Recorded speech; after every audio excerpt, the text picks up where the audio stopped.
हमारी माननीय मुख्यमंत्री जी से हैं।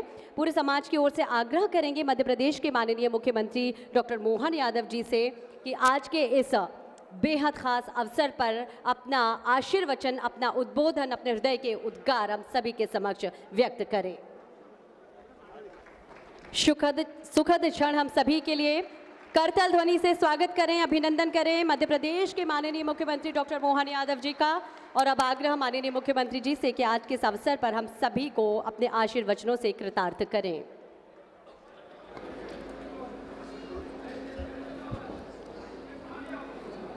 बोलिए परम पूज्य आचार्य विद्यासागर महाराज की।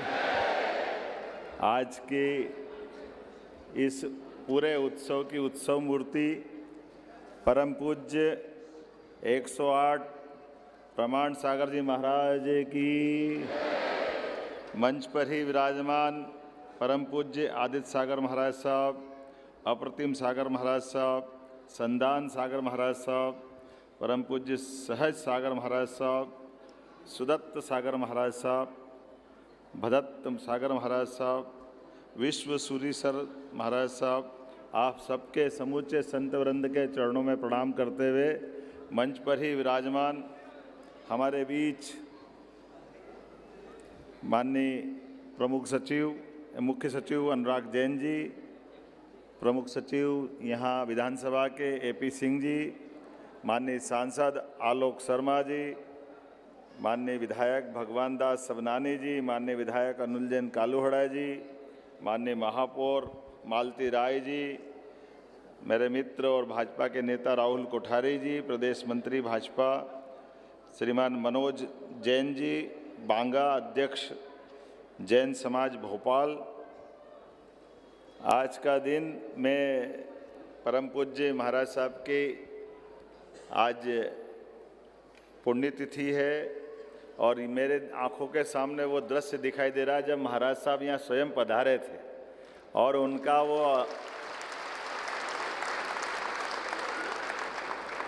अलौकिक व्यक्तित्व ऐसा लग रहा था कि साक्षात देवता हमारे बीच पधारे। वो आनंद में हम डूबे थे। हमने चर्म चक्षुओं से आमतौर पर मनुष्यों को ही देखा है, इसलिए देखने में कई बार हमारा दृष्टि दोष हो सकता है, लेकिन कुछ ऐसे अलौकिक दिव्य दर्शन होते हैं जिसमें हमको एहसास ही नहीं होता और जो होता वो अलौकिक होता, वो अपना जीवन धन्य करने वाला होता। मैं नेमावर भी गया था, वहाँ भी महाराज जी के दर्शन किए, उनका सानिध्य पाया। मैं उस समय शिक्षा मंत्री था और बाकी जीवन तो डोंगरगढ़ भी महाराज जी जब हमारे बीच में चले गए तो मैं वहाँ भी अपनी आस्था, अपने मन में विश्वास लेके और महाराज जी का, वैसे तो हमारे जैन दर्शन में और सनातन दर्शन में जीवन का कोई हिस्सा पवित्र आत्मा के साथ केवल आवागमन के रिश्ते वाला ही है। इसको इस प्रकार से देखते ही नहीं, जैसे वस्त्र बदलते हैं ऐसे शरीर बदलते हैं। तो कौन कह रहा कि महाराज जी हमारे बीच में नहीं है? महाराज जी हमारे बीच में, हमारे अपने आसपास है। हमको केवल स्मरण करने की देर है, केवल हमको दिखने के आँखों को अपने दृष्टिकोण से केवल मन की आत्मा से देखने की देर है। शरीर के तरीके से देखेंगे तो हमको दिखाई नहीं देगा। और इससे तो कहा ही गया, जैसे वेद वाक्य भी है, यत पिंडे तत् ब्रह्मांडे, जैसा पिंड होता है वही ब्रह्मांड होता है। अब ये बोलने में छोटी बात है, लेकिन छोटी बात का विराट स्वरूप कहाँ जाके टिकता है। आचार्य विद्यासागर जी महाराज ने अपने जीवन काल में वो सब नियम का पालन किया जो बहुत आवश्यक था, लेकिन उसके साथ इस चराचर जगत से जो संबंध आना चाहिए, इस प्रकृति के साथ जो संबंध आना चाहिए जीवन में, लोगों को सच्चे अर्थों में, ये बात तो सही है, कभी कभी हमको भी कन्फ्यूजन हो जाता है कि हम आचार्य जी के उस भाव के आधार पर हमारी ये जो विराट संत परंपरा है, संत परंपरा के साथ इनका आशीर्वाद, इनका सहयोग, इनका मार्गदर्शन, इनकी जीवन शैली, तो कभी कभी हमारे मन में भी इस तरह की दुनिया से साथ जीने का कई बार कर्मकांड में फंस जाते हैं। तो बजाय कर्मकांड के सच्चे अर्थों में मानव सेवा का जो मूल उत्तरदायित्व है और मानव सेवा के साथ प्रकृति सेवा भी, महाराज जी ने वो सब चीज़ें लाके दिखाई, जिसके कारण से महाराज जी वास्तव में एक अद्भुत अलग प्रकार के व्यक्तित्व के नाते से दुनिया में जीते जी देवता के रूप में विद्यमान होगा। ये हमारा सौभाग्य है। व्यक्तिगत जीवन में तप, संयम, त्याग, ये सारे शब्द छोटे पड़ जाते हैं। ये कोई इनकी गहराई भी मान के चलो, अकेले तप की बात करें, संयम की बात करें, सेवा की बात करें, समर्पण की बात करें, त्याग की बात करें, व्यक्तिगत जीवन में कोई कैसे कहाँ से कभी लगता ही नहीं कि महाराज जी हमारे बीच में अपने मध्य प्रदेश के बाहर के हैं। कौन मानता कि कर्नाटक के हैं, और हर एक स्थान वाला मानता कि वो हमारे ही हैं, हमारे बीच के हैं। जिनके स्मरण मात्र से मन मस्तिष्क में स्फूर्ति आ जाती है, ताजगी आ जाती है, एहसास होता है कि हमारे बीच में, हमारे आसपास से वो हमको प्रेरणा दे रहे हैं। मैं आज के इस अवसर पर और ख़ास करके बड़ी विनम्रता के साथ बोलना चाहूँगा कि हमारे बीच में वो दृष्टि देने का भी प्रयास उनने उस स्थान से किया जहाँ उनको बहुत अपने आप में उनके अंदर की इच्छा शक्ति, उनके अंदर की एक तरह से देवी वो प्रतिभा थी, जहाँ उनने कई सारे मामलों में अपने प्रकार की एक लाइन बनाई। अब आप कोई भी लाइन देखिए, स्वरोजगार की बात करेंगे तो जेल से लगा करके समाज तक बहनों के लिए रोजगार का कोई मार्ग ढूंढे। आमतौर पे भक्ति भावना में हम ये बात भूल ही जाते हैं। किसी तरह से भी इसको समझें, कोई सनातन परंपरा से समझेगा भूखे भजन न होय गोपाला, संभालो आपकी कंठी माला। तो ये जो भजन के साथ में भोजन का जो महत्व है, ये सांसारिक जीवन में कितना हमारे लिए महत्व का है। महाराज जी के लिए तो है ही नहीं, लेकिन महाराज जी हमारी भी चिंता कर रहे हैं। ये नोबेल पुरस्कार जिसको मिला होगा, लेकिन प्रकृति में भी प्राण है, हमारे नदी पहाड़ पर्वत सब में प्राण है। इसका एहसास होने के लिए भी अंदर से जो दर्द आता है वो महाराज जी को है। इसलिए गौ माता की भी चिंता उसी प्रकार से की है। अब कहने के लिए गौ माता हम अगर बात करेंगे तो धार्मिक दृष्टि से बहुत व्याख्यान दे सकते हैं, लेकिन गौ माता के माध्यम से ही समाज में पूरी प्रकृति बदल सकती है, पूरा समाज बदल सकता है, सबके जीवन में बदलाव आ सकता है। आमतौर पर जहाँ इस गौ माता की गौशाला की बात आती है तो गौ माता गौशाला के माध्यम से न केवल उस धारा को प्रवाहित करने का प्रयास किया, बल्कि उन व्यवस्थाओं पर लगातार चिंतन किया। और जिस भी स्थान पर रहिए, कोई कॉम्प्रोमाइज नहीं, हमेशा वो धारा बराबर बहती रही। जैसे निर्मल धारा गंगा की तरह हिमालय से बहते हुए गंगा सागर तक जाती है। जो समाधान उनने दिया है वाकई वो अद्भुत है। और मुझे इस बात की प्रसन्नता है, हमारी सरकार ने बनने के बाद भी किसानों की आय बढ़ाने के लिए समूचे समाज की, अब ये केवल गौ माता से जैसे बात करते हैं तो गौ माता का ये पक्ष दब जाता है कि एकमात्र पशु में गौ माता ऐसी है जो मानव जीवन पे अवलंबित है, एक दूसरे के साथ ही जी सकते हैं, ये अलग से जी नहीं सकते। इनको किसी जंगल में अकेले छोड़ दो, ये कभी एक रात नहीं गुजार सकते। लेकिन ये हमारा प्रकृति का जो इतना गंभीर रिश्ता है।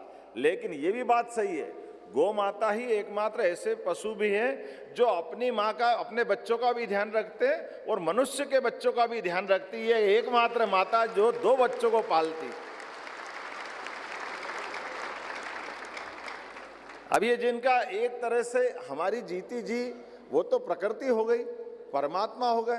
परमात्मा ही तो हम सब का ध्यान रखते हैं। तो ये जो जीते जी अपने भाव से, अपने शब्दों से, अपने प्राकट्य से ऐसे दर्शन दे करके, ऐसे विषय रख करके समाज को प्रेरित करने का जो काम करते हैं, वाकई अद्भुत करते हैं। इसलिए हमारी सरकार बनी। सरकार बनने के तुरंत बाद जब माननीय प्रधानमंत्री जी श्रीमान नरेंद्र मोदी जी का संदेश आया कि तुरंत कैबिनेट करो, तो हमने कैबिनेट करने में मुझे इस बात की प्रसन्नता कि हमने 4-5 बड़े निर्णय किए। उस बड़े निर्णय में से जैसे महाराज जी का एक अच्छा सबसे बड़ा आग्रह रहता है कि हमको स्वाध्याय, शिक्षा, ये सबके लिए सुलभ होना चाहिए। और शिक्षा में भी और आगे बढ़ करके सभी भारतीय भाषाओं के लिए जो वो प्रेरणा देते थे, वाकई वो अद्भुत है। सभी भाषाओं से प्रेम करो। भाषाओं की विविधता की जानकारी से हमारी आंतरिक एकात्म अनुशासन की भावना भी बनती है और भारत की आंतरिक ताकत भी मजबूत होती है। और ज्ञान के लिए भाषाओं की दरिद्रता नहीं चाहिए, ज्ञान के लिए भाषाओं की समृद्धि चाहिए। और ज्ञान के लिए भाषा की समृद्धि के आधार पर जिस प्रकार से महाराज जी प्रेरणा देते थे, वाकई वो अद्भुत है। मुझे इस बात की प्रसन्नता, इसलिए हमने पहला निर्णय किया कि हमारी नई शिक्षा नीति के परिप्रेक्ष्य में, क्योंकि हमारी शिक्षा नीति यशस्वी प्रधानमंत्री ये कहते हैं कि अपने इस शिक्षा नीति का आधार भारतीय जनतंत्र की सांस्कृतिक जड़ें होना चाहिए। भारत की जड़ों से जुड़ करके शिक्षा मिलेगी तो वो सच्ची शिक्षा होगी। इसलिए उसमें जैन दर्शन भी है, उसमें सभी प्रकार के दर्शन आते हैं। उसी माध्यम से हमने पहले 55 एक्सीलेंस कॉलेज खोले और दूसरा अपने बीच में से ये खुले में मांस मदिरा की दुकान जो चलती थी, हमने उसको बंद करने का निर्णय किया।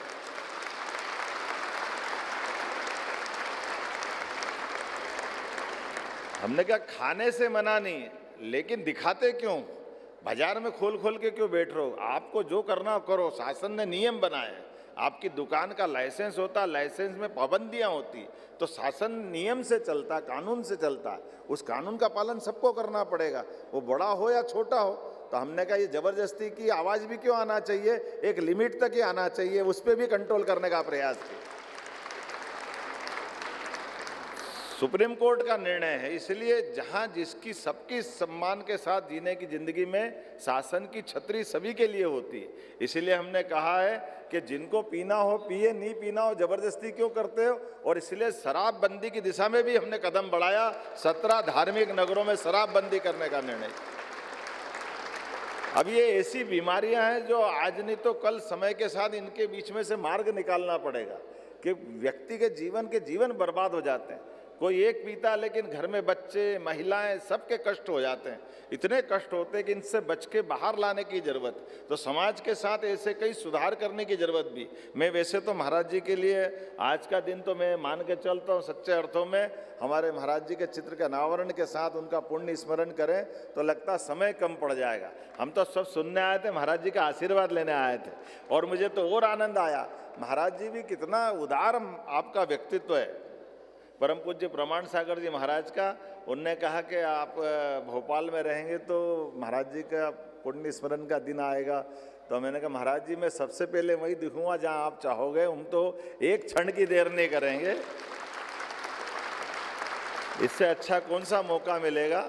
और वो तिथि के आधार पे ही होना चाहिए। सच्चे अर्थों में हमारी भारतीय समय परंपरा, समय गणना की जो पद्धति महाराज जी वो इतनी अद्भुत है, ये कहीं नहीं मिलेगी।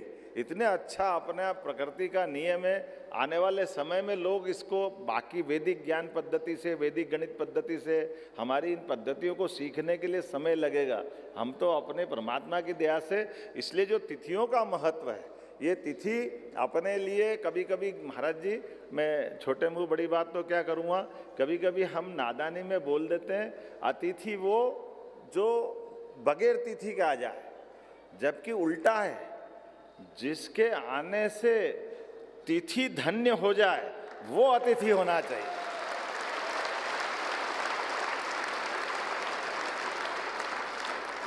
इसीलिए ये हमारी जो भाषा की समृद्धि है, जो आनंद है, इस आनंद में कई बार हम अपनी भाषा से ही भूल जाते हैं। अब जैसे क्या हो जाता है, हम कह देते हैं कि भाई जन्माष्टमी शुभकामना।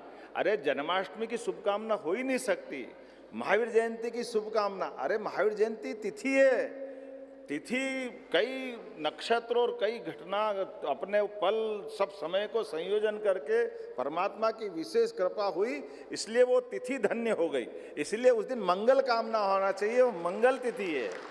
तो मंगल तिथि और शुभकामना में भी अंतर होना चाहिए, इसलिए मंगल कामना देने की जरूरत पड़ती है। ऐसी कई सारी चीज़ें हमारे से जाने अनजाना हो जाती है।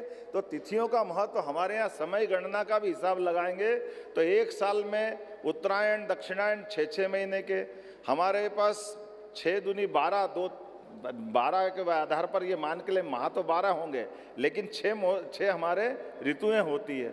और ऋतुओं के आधार पे अपन देखें तो अपना बस 12 महीने के आधार पर भी अपनी 1 महीने के अंदर अपना कृष्ण पक्ष, शुक्ल पक्ष रहेगा।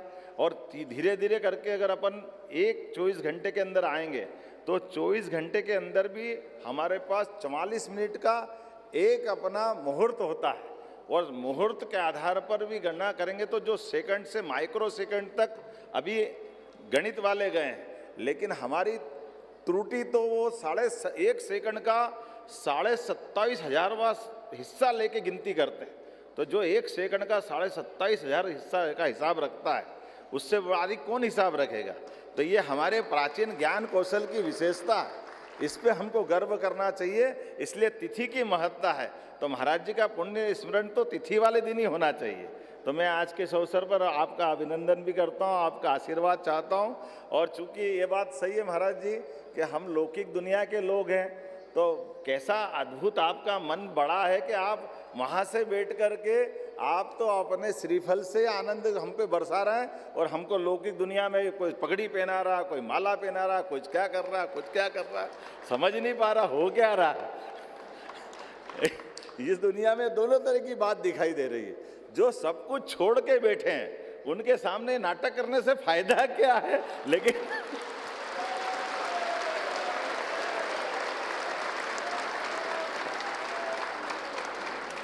लेकिन हमने जो प्रारंभ में कहा कि ये हमारे साधु संत नहीं है, ये जीवित देवता हैं। जैसे बच्चों के प्रति माँ बाप का प्यार होता है, स्नेह होता है, दुलार होता है, लाड़ होता है, ये लाड़ आप लुटाते रहते हैं, हमारी नादानियों पे हंसते भी रहते हैं कि ठीक है तुम्हारी इच्छा जो कर लो, असली में तो वही जाना जा तुमको जाना है और हमको भी पहुंचाना है।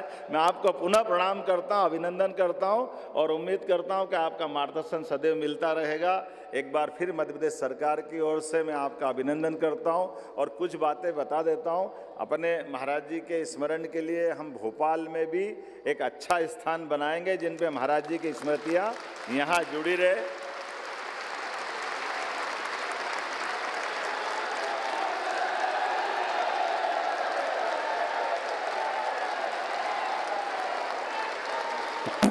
दोनों हाथों को ऊपर उठा करके इस घोषणा के लिए लगातार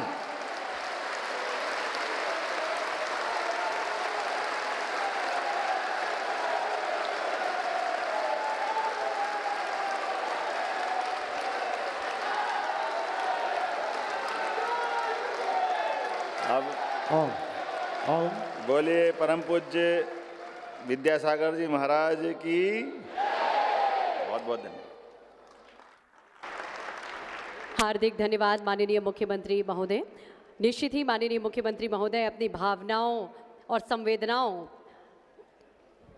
के माध्यम से हमारे अंदर क्या चल रहा है उसे समझ लेते हैं। और आज जो माननीय मुख्यमंत्री जी ने घोषणा की है, संपूर्ण जैन समाज कृतज्ञ है और आशीर्वाद स्वरूप माननीय मुख्यमंत्री जी के लिए हम जोरदार तालियों से, करतल ध्वनि से माननीय मुख्यमंत्री जी का धन्यवाद ज्ञापित कर रहे हैं और अभिनंदन कर रहे हैं कि आज आचार्य श्री के लिए आपने घोषणा की है कि भोपाल में भी एक बहुत अच्छा स्थान आप चयनित करेंगे।